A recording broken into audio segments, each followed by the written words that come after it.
할렐루야. 예수 그리스도 이름으로 하나님 말씀 함께 나눌 시간 갖도록 하겠습니다. 오늘은 출애굽기 12번째 시간이 되겠습니다. 초태생은 구별하여 내게 돌리라. 이 내용은 11장, 12장, 13장에 걸쳐서 이스라엘 백성들이 대단히 중요하게 여기는 유월절이라고 하는 절기와 관련한 그런 내용들이 여기 등장을 하고 있습니다. 유월절 절기의 기원은 무엇에 있었다고 그랬죠? 하나님께서 애굽에 내리셨던 10가지 재앙 가운데 마지막 재앙인 장자 죽음의 재앙의 기인에서 유월절 절기를 지키게 됐다고 그랬죠? 기억나십니까? 네. 처음 듣는 것처럼 저를 동그란 눈으로 쳐다보시면 안 됩니다. 네. 그 다음에 이제 오늘은 어디에 초점이 있냐면은 지난 시간에 이제 유월절이라고 하는 절기에 초점이 있었다 이렇게 말할 것 같으면 오늘은 조금 더 이제 세부적으로 들어가서 그 유월절 절기의 핵심이 뭐였어요? 어린 양의 피지요. 만약에 그 어린 양의 피가 없었다면 이스라엘 백성들도 똑같이 애굽 사람들처럼 다 저주받아서 죽었을 것입니다. 그런데 하나님의 명령대로 우슬초로 그 어린 양의 피를 발라서 설주와 좌우 인방에 발랐기 때문에 이스라엘 백성들이 다 무사할 수 있었던 거잖아요. 네. 바로 그 유월절이라고 하는 절기에 잡혔던 양, 그리고 양의 피에 대한 것이 어떻게 레위인의 제도와 연결이 되는지, 하나님께서 그것을 통해서 이스라엘 백성들에게 무엇을 요구하시는지 여기에 대한 내용이 바로 오늘의 내용이다 이렇게 볼 수가 있습니다. 그래서 이제 이것은 어떻게 보면은 신약 시대의 이런 교회 제도와도 맞닿아 있다 이렇게 볼 수가 있거든요. 신약 시대에 와서 뭐 따져 보자면은 뭐 성직자가 레위인이다 이렇게 얘기할 수 있잖아요. 그죠? 네. 그 왜 이 성직자를 필요로 했으며 그런 것이 구약적인 어떤 배경에서 어떻게 이야기하고 있나 이런 것들을 오늘 살펴볼 수가 있겠다라는 것입니다. 자, 그럼 오늘 본문을 한번 읽어보도록 하겠습니다. 제가 한 절, 우리 성도님들이 한 절 이렇게 번갈아 읽겠습니다. 여호와께서 모세에게 일러 가라사대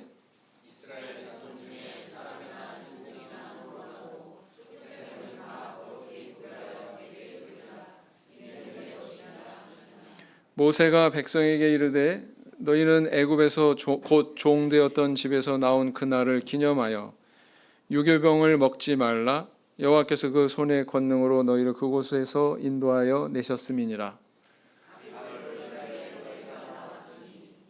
여호와께서 너를 인도하여 가나안 사람과 헷 사람과 아모리 사람과 히위 사람과 여부스 사람의 땅 곧 내게 주시려고 내 조상들에게 맹세하신 바 젖과 꿀이 흐르는 땅에 이르게 하시거든 너는 이달의 이 예식을 지켜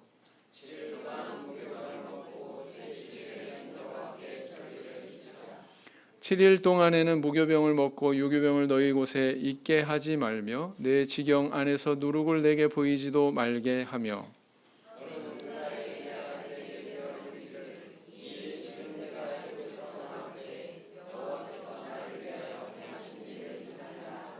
이것으로 내 손의 기호와 내 미간의 표를 삼고 여호와의 율법으로 내 입에 있게 하라.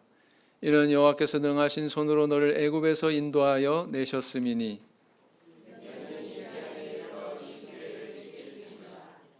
여호와께서 너와 내 조상에게 맹세하신 대로 너를 가나안 사람의 땅에 인도하시고 그 땅을 내게 주시거든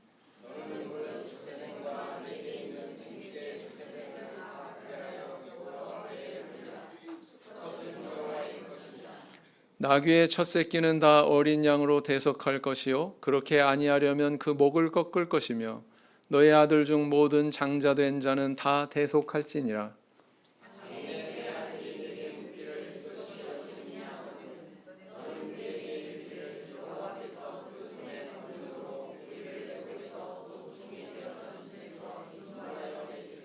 그때 바로가 강팍하여 우리를 보내지 아니하매 여호와께서 애굽 나라 가운데 처음 낳은 것까지 다 죽이신 고로 초태생의 수컷은 다 여호와께 희생으로 드리고 우리 장자는 다 대속하나니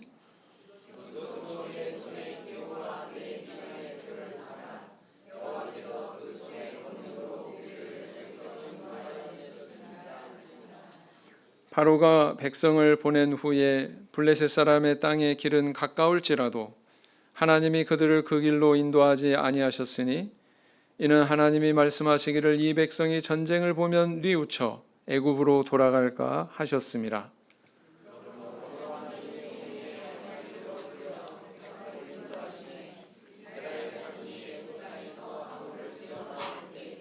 모세가 요셉의 해골을 취하였으니 이는 요셉이 이스라엘 자손으로 단단히 맹세케 하여 이르기를 하나님이 필연 너희를 권고하시리니 너희는 나의 해골을 여기서 가지고 나가라 하였음이었더라.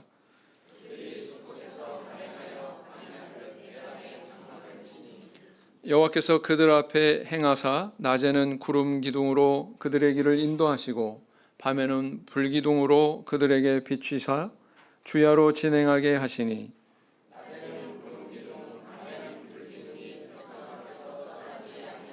네.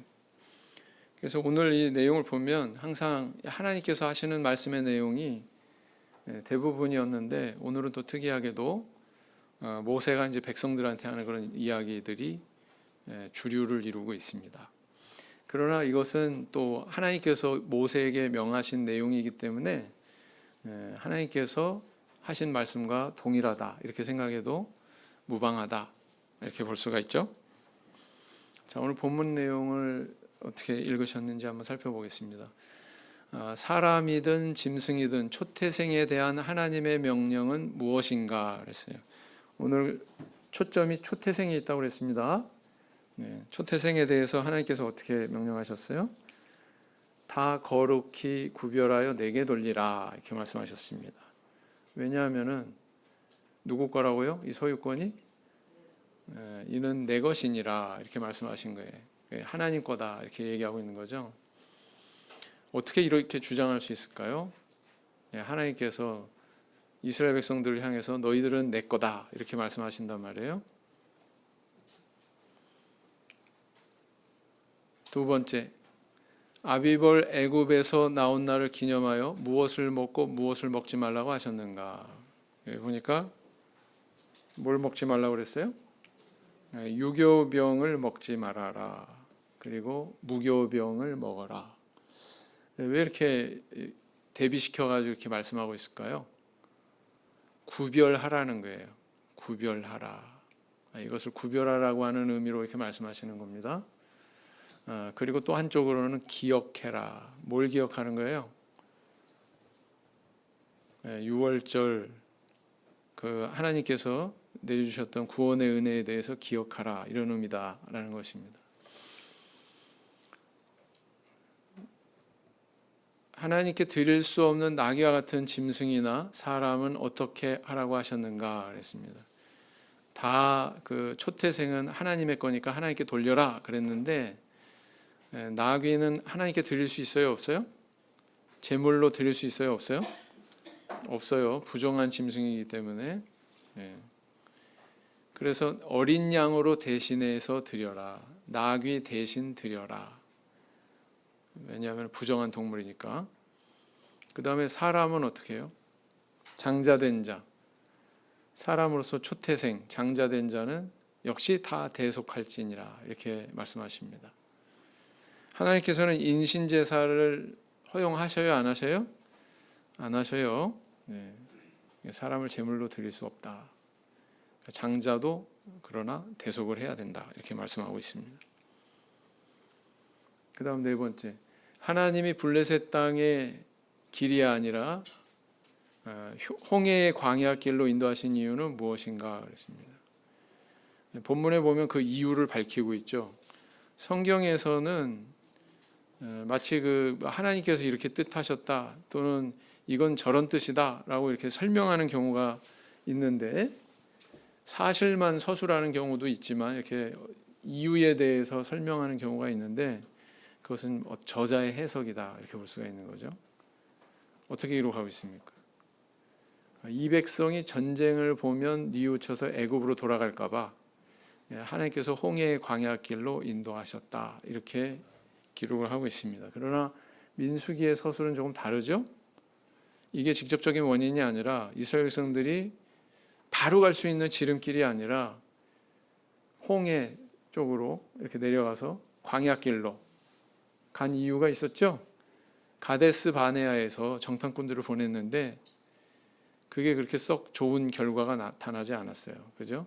오로지 여호수아와 갈렙만 긍정적인 보고를 했고 나머지 10 정탐꾼은 부정적인 보고를 했기 때문에 하나님께서 징계의 의미로 그렇게 돌리셨다. 이렇게 기록을 하고 있잖아요. 민수기에는. 그러나 출애굽기에서는 이렇게 기록하고 있다. 이스라엘 백성들이 광야길을 갈 때 그들을 인도한 것은 무엇인가? 21절에서 22절 보니까 어떻게 기록하고 있습니까? 낮에는 불기둥? 그럼 타죽죠. 낮에는 구름 기둥. 그다음 밤에는 불기둥으로 인도하셨다. 이렇게 기록을 하고 있습니다. 사막은요 일교차가 굉장히 큽니다. 낮에는 정말 40도 넘게 막 뜨겁고요. 요즘 우리가 더워하는 것처럼 이렇게 뜨겁습니다.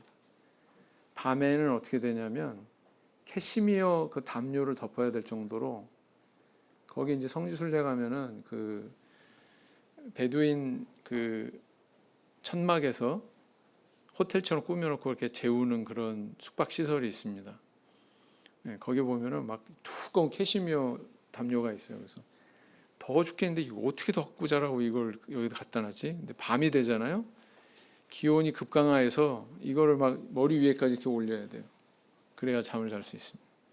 그래서 그런 걸 보면 일교차가 얼마나 큰지 알 수 있죠. 그래서 이스라엘 백성들이 광야로 다 들어갔다. 낮에 얼마나 볕이 뜨겁겠습니까? 그죠? 또 밤에는 얼마나 추웠을까요? 노약자들은 어떻게 했을까요? 그런데 성경은 어떻게 기록하고 있냐면 낮에는 구름 기둥으로 마치 그 양산 펼쳐놓은 것처럼 그렇게 이스라엘 백성들을 오늘 좀 견딜만 하셨죠. 오늘은 구름이 있어서 비도 좀 뿌리고 바로 그런 겁니다. 밤에는 또 이렇게 불기둥으로 이스라엘 백성들 가운데 하나님께서 임재하셨다, 동행하셨다라는 것을 기록을 하고 있습니다.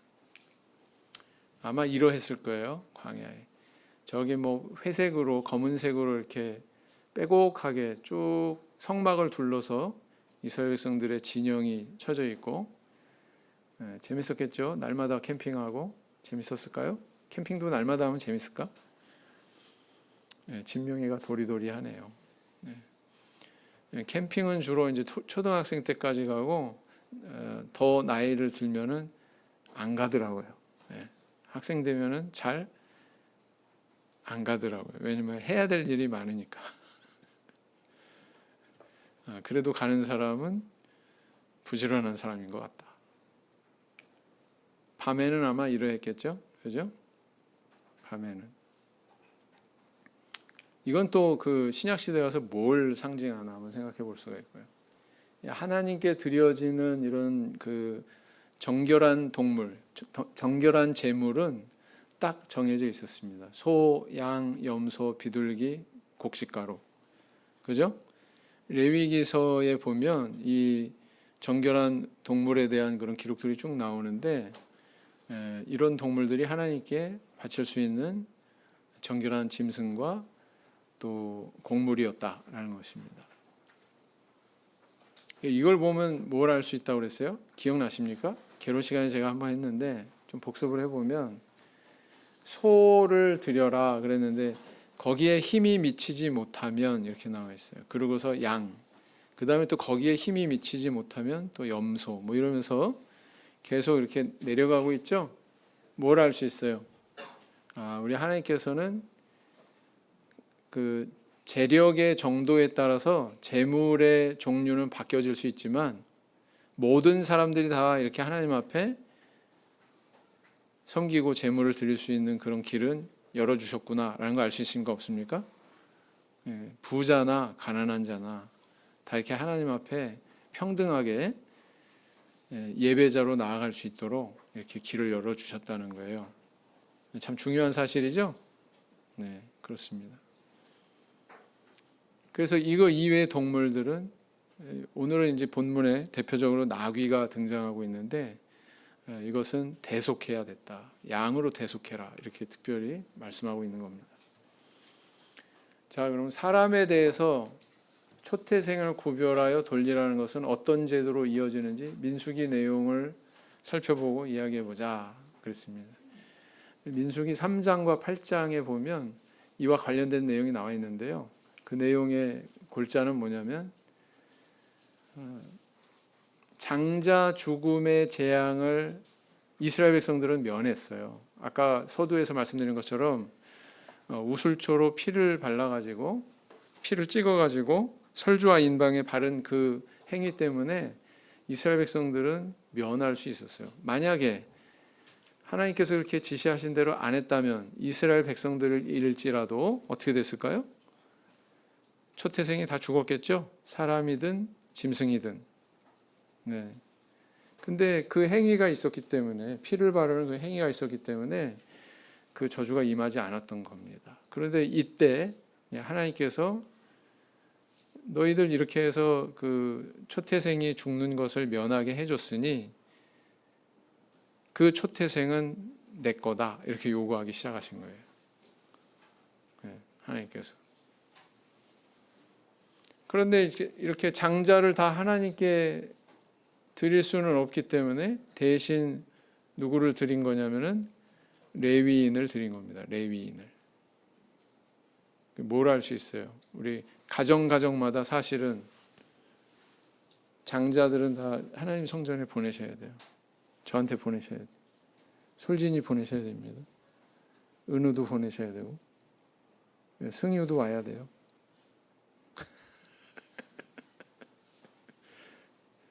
네. 하나님 성전에서 섬겨야 돼요. 근데 그렇게 할 수 없으니까 현실적으로 하나님께서 야, 그 대신에 누구를 대신 세워라? 레위인을 대신 세워라. 이렇게 하신 겁니다. 아시겠죠? 김세한 목자가 없으면 솔진이도 와야 되고 은우도 와야 되고 우리 승유도 와야 돼요. 그죠? 솔민이는 안 와도 돼. 장자가 아니니까. 다행이죠. 그래서 이 레위인을 정결케 한 후에 회막에 들어가서 봉사하게 합니다. 누구 대신에요? 장자 대신에. 그래서 다시 정리하면은 장자의 재앙을 면했으니까 장자는 내 거다. 초태생은 내 거다. 이게 하나님의 목소리고요. 초태생을 나한테 드리지 못할 것 같으면 레위인을 대신 세워라. 이겁니다. 이해가 되시죠? 네. 민수기 3장을 읽어보겠습니다. 11절에서 12절 시작. 여호와께서 모세에게 일러 가라사대 보라 내가 이스라엘 자손 중에서 레위인을 택하여 이스라엘 자손 중 모든 첫 해의 처음 난 자를 대신케 하였은즉 레위인은 내 것이라 그랬어요. 그래서 김세한 목자는 누구 거예요? 네, 하나님 거예요. 여러분들은 누구 거예요? 여러분들도 하나님 거예요. 그죠? 네, 다 하나님 거예요. 자, 민수기 8장 14절에서 17절까지네요. 다음 장까지 넘어가서 읽어보겠습니다. 큰 소리로 시작. 너는 이같이 이스라엘 자손 중에서 레위인을 구별하라. 그리하면 그들이 내게 속할 것이라. 내가 그들을 정결케 하여 요제로 드린 후에 그들이 회막에 들어가서 봉사할 것이니라. 그들은 이스라엘 자손 중에서 내게 온전히 드린 바 된 자라. 이스라엘 자손 중 내가 그들을 취하였나니 이스라엘 자손 중에 처음 난 것은 사람이든지 짐승이든지 다 내게 속하였음은 내가 애굽 땅에서 그 모든 처음 난 자를 치던 날에 내가 그들을 내게 구별하였음이라 그랬어요. 그래서 바로 그 6월절 밤에 그 밤의 일을 또 언급을 하고 있죠. 그러니까 이게 거기서 기원한 거다. 초태생을 요구하는 것은 바로 거기서 기원한 거다라는 것을 나타내고 있습니다. 자, 두 번째 무교절 절기에 대해서 내 손의 기호와 내 미간에 표를 삼으라. 이 말씀은 어떤 뜻인지 이야기해 보자 그랬습니다. 이게 성경에 간혹 나와요. 한 4군데 정도 나와요. 그런데 9절하고 16절에서 내 손의 기호, 내 미간에 표를 삼으라. 이게 이제 반복되고 있죠. 본래 하나님의 뜻은 이것을 부적처럼 이렇게 신체에 붙이고 다니라 이런 명령이 아니에요. 근데 유대인들은 어떻게 하냐면 이거를 실질적으로 신체에 붙이고 다닙니다. 이것은 무슨 의미예요? 내 손에 기호를 삼고 내 미간에 표를 삼아라. 이거는 명심해라 이거예요. 잊지 말아라, 기억해라 이런 뜻입니다. 네 몸의 일부인 것처럼 그거를 기억하고 다녀라 이런 의미입니다. 그런데 이것을 문자적으로 그대로 적용해 가지고 유대인들은 어떻게 하고 다니느냐 이렇게 이것을 테필린이라고 해요. 테필린. 하나는 팔에, 하나는 미간에 그랬으니까 미간이라고 그러기보다는 이마에, 그죠? 그래서 저것을 테필린이라고 하는데 또 손에 하는 것은 셸리아드, 팔에다가 이렇게 감는 거, 또 이마에 이렇게 붙이는 것은 셸롯이 이렇게 호칭을 합니다. 그래서 이 가죽끈을 감는 이 횟수도 뭔가 전통이 생겼어요. 그래가지고 그대로 랍비가 시행을 합니다. 그래서 팔에 감는 게 셸리아드, 머리에 붙여가는 게 셸롯이.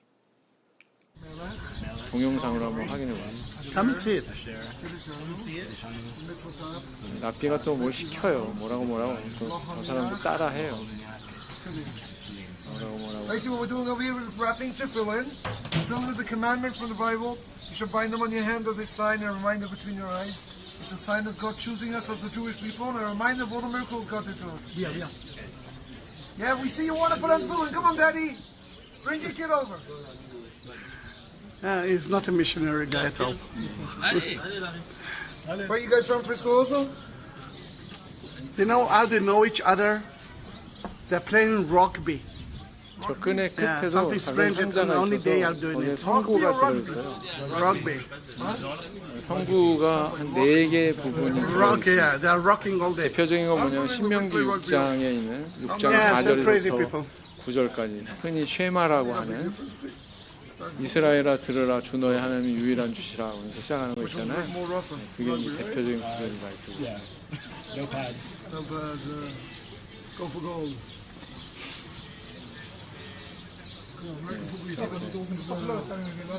저러고서 복장을 Look at me, 갖추고 키파라고 하는 요만한 빵모자 같은 거 있잖아요. And just to show you that you are the Western You Wall, look more like a rugby boy than them. You're built to play. 서쪽 축대 통곡의 벽에 가서 기도를 하는 겁니다. 예, 여기까지 봤습니다. 어디 나왔는지 한번 읽어볼까요? 출애굽기 13장 9절 형제반 밑에 자매반 읽어보겠습니다. 형제반 먼저 시작. 이것으로 내 손의 기호와 내 미간의 표를 삼고 여호와의 율법으로 내 입에 있게 하라. 이는 여호와께서 능하신 손으로 너를 애굽에서 인도하여 내셨음이니. 그랬어요.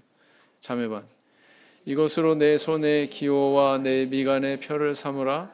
여호와께서 그 손의 권능으로 우리를 애굽에서 인도하여 내셨음이니라 할지니라. 그 다음에 또 있어요. 신명기 6장 8절에도 이런 표현이 있죠. 형제반 밑에 자매반 시작.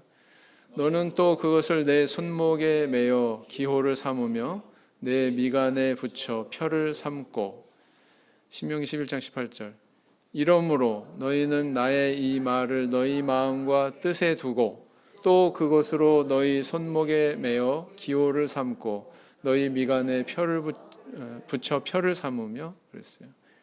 자, 이것을 문자 그대로 적용하는 게 아니라 아까 말씀드렸던 것처럼 명심해라 이렇게 이런 뜻으로 이렇게 말씀하신 거다라는 게 신명기 11장 18절에 보면 어느 정도 짐작이 되시지 않습니까? 그죠? 뭐라고 그랬어요? 나의 이 말을 너희 마음과 뜻에 두고 그랬잖아요. 핵심은 이거죠. 네. 그렇습니다. 그래서 이 본질에 집중해야지 잘못하면 유대교도가 될 수가 있어요. 그죠?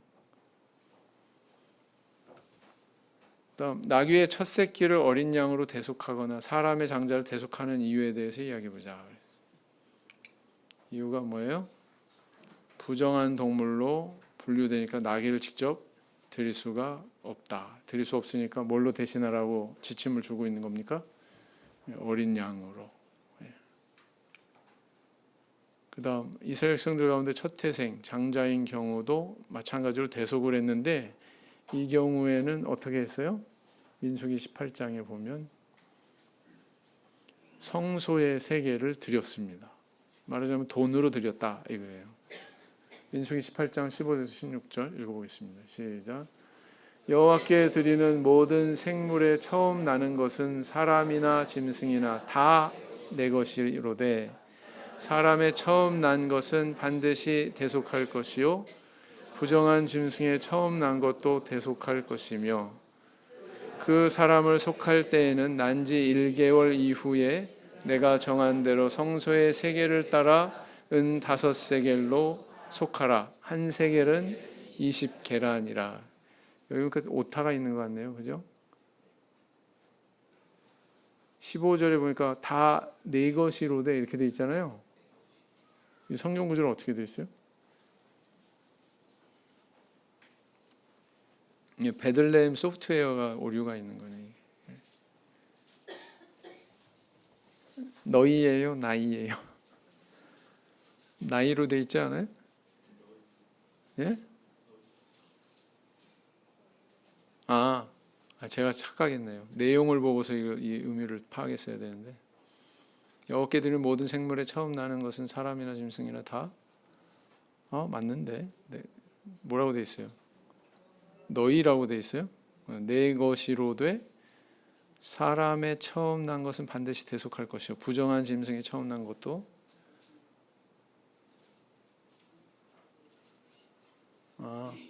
그 중에서 구별해서 나중에 이야기하고 있는 거네요. 그죠? 이렇게 문해력이 떨어져가지고. 자, 그래서 이렇게 하나님께서 이 성소의 세겔로 대속해라 이렇게 명령을 하셨기 때문에 사람도 장자로 태어나면 다른 모든 그 아들들은 다 너의 거지만 장자는 내 거다 이렇게 하나님께서 말씀하고 계신 거죠. 그 다음 네 번째, 블레셋 땅의 길로 가는 것과 광야로 돌아가는 길이 어느 정도의 기간 차이가 있었으며 그 의미에 대해서 이야기해보자. 그렇게 명령하신, 그러니까 블레셋 땅의 길로 가라가 아니라 뭐예요? 광야의 길로 돌아가라 이렇게 말씀하셨죠. 네. 블레셋 사람이 거주하던 가자지구, 지금 한참 논란인 가자지구, 이스라엘이 막 폭격해가지고 가자지구 사람들 죽기도 하고 부상 있기도 하고 그러잖아요. 지금 지구상에 있는 가장 큰 감옥으로 일컬어지는 그런 지역입니다. 가자. 이 땅을 통과하면 4, 5일이면 도착할 수가 있습니다. 그런데 하나님께서는 다른 길로 돌아가게 하셨다. 광야길을 통과해서 나중에 빙빙빙빙 돌아요. 얼마나 오랫동안 돌아요? 40년 동안, 실질적인 횟수로는 38년 동안 돌다가 요단강을 건너서 가나안 땅에 들어가게 하십니다. 하나님께서는 그렇게 지름길이 아니라 돌아가는 길을 가게 하셨어요. 그래서 이런 걸 보면 애굽을 나오는 것뿐만 아니라 가나안 땅에 들어가는 과정도 하나님께서 인도하고 계시는구나라는 것을 알 수가 있습니다. 그리고 거기에 뜻이 있어요. 하나님의 섭리가 있습니다. 이게 이제 그 팔레스틴 지역의 도로에 대한 지도거든요. 저기 보시면 블레셋 땅의 길은 어떤 걸까요? 저기 연두색이 있고 파란색이 있고 빨간색이 있는데 연두색이 바로 블레셋 땅의 길입니다. 눈으로 봐도 어때요? 지름길이죠? 가나안 땅으로 갈 수 있는 가장 가까운 그런 거리의 길입니다. 절로 가면은 4, 5일이면 갈 수 있다고 그래요. 4, 5일이면. 근데 저쪽으로 인도하지 않으셨어요. 저 밑으로 광야길로 인도하셨습니다.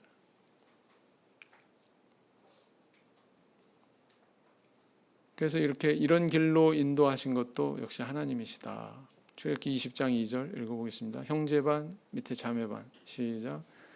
나는 너를 애굽 땅 종되었던 집에서 인도하여 낸 너의 하나님 여호와로라 그랬어요. 모세가 인도한 게 아니에요. 그렇죠?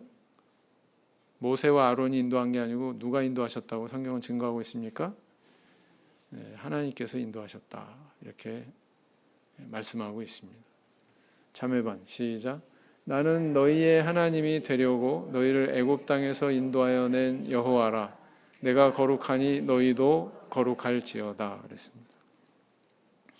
그래서 내가 의사결정하고 내가 결심하고 내가 내 발 움직여서 우리가 인생을 살아가는 것처럼 생각하지만 사실은 아니라는 거죠. 그렇지 않습니까? 이 말씀이 있으면 우리가 그런 것까지도 생각할 수 있어야 된다는 얘기죠. 사실은 뒤돌아보면 다 하나님께서 인도하셨다. 하나님께서 개입하신 그런 일이었다라는 것을 우리 뒤늦게 이제 깨닫게 되는 거죠. 근데 이상한 거는 그 당시에는 모른다라는 겁니다. 그 당시에는 잘 깨닫지 못하고 인정하지 못하는 그게 바로 우리의 모습 아닌가. 그러니까 다른 길로 가고 헤매고 그런 일이 발생하는 거죠. 그 다음 5번째, 하나님이 이스라엘 백성들에게 구름 기둥과 불 기둥으로 나타나셔서 보호하신 것은 무엇을 상징하는지 이야기해보자 그랬습니다. 사실은 이것만 똑 떼어서 이야기하기보다 이 이스라엘 백성들이 애굽을 나와서 광야로 들어가서 생활한 것은 무엇을 상징하고 있습니까? 오늘날 우리 성도님들이 홍해를 거치셨어요. 그죠? 뭘로? 세례 받는 것으로 홍해를 거치셔서 들어가게 되는 그 장소가 어디예요? 영적인 광야, 교회, 이 세상이에요. 이 세상. 그죠? 이 세상 속에서 내가 하나님과 동행하면서 살아가는 그 장소, 그 장소를 갖다가 상징하고 있다. 이렇게 볼 수가 있습니다.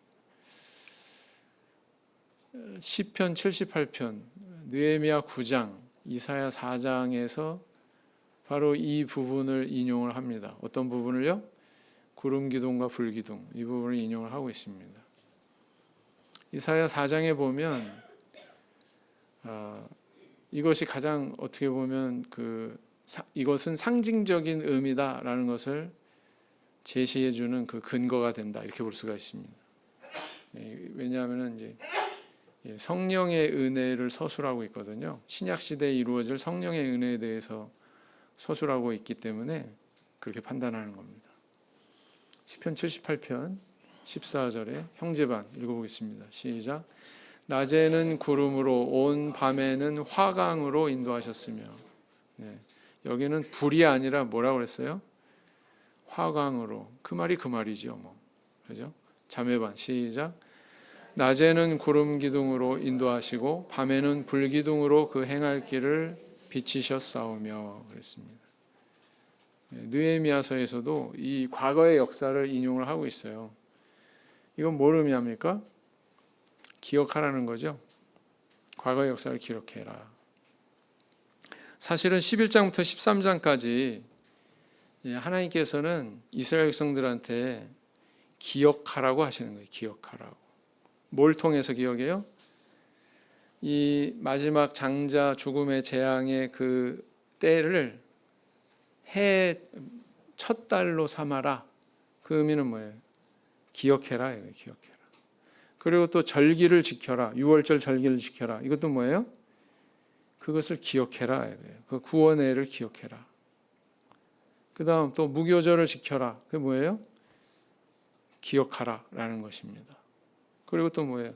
내 손에 기호를 삼고 미간에 붙여라. 이 명령도 뭐예요? 결국은 기억하라 라는 것입니다. 그래서 우리 하나님께서는 당신께서 베푸신 그 구원의 은혜에 대해서 기억할 것을 우리에게 요구하고 계시는 거다. 자, 느헤미야 9장 19절 말씀 다 같이 읽겠습니다. 시작. 주께서는 연하여 긍휼을 베푸사 저희를 광야에 버리지 아니하시고 낮에는 구름 기둥으로 길을 인도하시며 밤에는 불기둥으로 그 행할 길을 비추사 떠나게 아니하셨사오며 그랬어요. 과거 역사 얘기를 왜 해요? 그게 현재 신앙의 근간이 되게 해라 이런 얘기거든요. 자, 이사야서가 제일 구체적이죠. 신약 시대의 의미와 맞닿아 있다 이렇게 볼 수가 있습니다. 다 같이 큰 소리로 읽어보겠습니다. 시작. 시온에 남아 있는 자, 예루살렘에 머물러 있는 자, 곧 예루살렘에 있어 생존한 자 중 농명된 모든 사람은 거룩하다 칭함을 얻으리니 이는 주께서 그 심판하는 영과 소멸하는 영으로 시온의 딸들의 더러움을 씻으시며 예루살렘의 피를 그 중에서 청결케 하실 때가 됨이라. 여호와께서 그 거하시는 온 시온산과 모든 지폐 위에 낮이면 구름과 연기, 밤이면 화염의 빛을 만드시고 그 모든 영광 위에 천막을 덮으실 것이며 또 천막이 있어서 낮에는 더위를 피하는 그늘을 지으며 또 풍우를 피하여 숨는 곳이 되리라 그랬어요. 여기 가만히 보시면 시온에 남아있는 자, 예루살렘에 머물러 있는 자, 이건 뭐예요? 시온, 예루살렘 계속 반복적으로 나오죠. 시온과 예루살렘, 시온과 예루살렘 항상 마치 친구처럼 단짝처럼 그렇게 계속 나옵니다. 이게 예언서에 보면 굉장히 자주 나와요. 사실은 같은 곳을 얘기하는 겁니다. 오늘날 신약 시대 무엇을 상징하고 있습니까? 시온, 예루살렘은 교회를 상징하고 있습니다. 교회에 대해서 언급하더니 심판하는 영과 소멸의 영 이렇게 언급하고 있어요. 자, 영에 대해서 언급하고 있죠? 이건 신약 시대에 무엇을 가리키는 겁니까? 믿는 자가 받게 될 성령을 의미하는 겁니다. 성령의 여러 가지 그 기능이 있고 여러 가지 역할이 있는데 그 가운데 하나가 뭐냐면 심판하시는 거예요. 심판하셔. 그 다음에 또 소멸하죠. 우리 안에 있는 죄를 소멸하는 그런 일이 있다. 그래서 딸들의 더러움을 씻으시며 이렇게 표현하고 있지 않습니까? 그런데 그 다음 5절에서 어떻게 표현하고 있냐면은 자, 여기도 보세요. 여호와께서 그 거하시는 온 시온산과 모든 지폐 위에 그랬어요. 지폐 위에 그 모임 위에 낮이면 구름과 연기, 밤이면 화염의 빛을 만드시고 뭘 상징하고 있는 거예요? 구름 기둥, 불 기둥. 마치 그 이스라엘 백성들이 광야에서 목격하고 경험했던 구름 기둥, 불 기둥을 이렇게 표현하고 있죠. 근데 내용상 보면 이건 뭐예요? 내용상 보면 앞에서 나왔잖아요. 4절에 심판하는 영, 소멸하는 영을 5절에서 이렇게 표현하고 있는 거예요. 그렇죠? 다시 말하면 성령을 이렇게 상징적으로 표현하고 있는 겁니다. 그러면 이제 다시 원래로 돌아가서 광야에서 이스라엘 백성들이 그 구름 기둥, 불 기둥의 인도를 받아서 이렇게 배회가 아니죠. 인도함을 받아서 이렇게 움직인 것은 뭘 상징하고 있습니까? 오늘날 우리 신약 시대 성도들이 성령의 인도를 받아서 이 세상을 살아나가는 광야와 같은 이 거친 세상을 살아나가는 그 상황을 상징하고 있는 겁니다. 그렇죠? 네, 그렇습니다. 그래서 내게 주시는 음성, 오늘 본문을 통해서 우리에게 가르쳐 주시는 원리는 뭐예요? 대속의 은혜를 기억하고 후손에게 그것을 계승시키고 있는가? 하나님께서 계속 후대에 이렇게 가르칠 내용들을 쭉 서술을 하고 계셔요. 뭐라고 물으면 이렇게 대답해라. 뭐라고 물으면 저렇게 대답해라. 그러면서 이 내용들이 쭉 엮어지고 있거든요. 그래서 이것은 후손들에게 그것을 분명히 가르쳐야 된다. 이렇게 강조하고 있는 겁니다. 나는 쉬운 길이 아니라 어려운 길로 인도하신 뜻을 깨닫고 있는가. 블레셋 사람의 땅의 길이 아니라 해안도로가 아니라 광야길로 하나님께서 인도하셨어요. 돌아가는 길로. 여러분 요즘은 빨리 가고 뭐든지 빨리빨리, 특히 한국 사람 빨리빨리 좋아하잖아요. 그것만 좋은 게 아니다. 사실 돌아가는 것도 좋은 길이다. 하나님의 뜻이 있기 때문에. 그런 하나님의 뜻을 읽을 줄 알아야 되겠습니다. 이스라엘 백성들을 왜 블레셋 땅의 길로 인도 안 하셨다고요?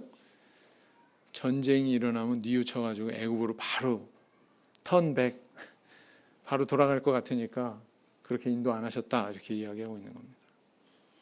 하나님은 그렇게까지 우리를 섬세하게 인도하신다라는 걸 알아야 되겠습니다. 나는 광야의 선민들처럼 나를 보호하시는 성령의 인도를 발견하고 있는가? 뒤돌아서서 발견하지 마시고 앞에 있는 하나님의 인도도 발견할 수 있는 우리가 됐으면 좋겠습니다. 최여인 모친 세례받은 것처럼, 그죠? 네, 하나님께서 인도하셨죠? 네, 오늘 여기까지 살펴봤습니다. 묵상기도 하시겠습니다.